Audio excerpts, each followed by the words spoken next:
about the struggle they're going through and the fact that they're fighting. And I think what was really remarkable yesterday was that intensity, that fight, that willpower was really translated into the photos. What we are in desperate need of is that shared experience where we all come into the center and we respectfully learn from each other in debate. First and foremost, you have to be authentic and you have to be courageous about who you are and not play the game and be an imposter and pretend you're somebody else, even if the environment you're in encourages that. And what we're doing here today is asking people to dare to be themselves. That it's a beautiful thing to be individual.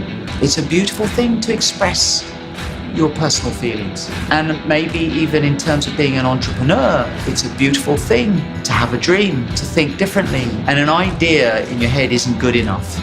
We all have ideas. Ideas can be amazing in your head. You can play it out like a performance. But when you bring that idea and bring it to life, that's a much harder thing to do because suddenly you're going to be challenged. Suddenly your idea is going to be tested. You're going to have to jump hurdles.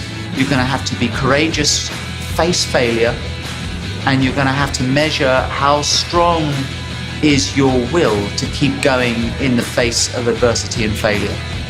How do you overcome that if you're that committed? And what sacrifices are you prepared to make? So the stories that we're capturing through this project are all about that. About people that when the rest of the world sleeps, they're hacking it, they're fighting for it.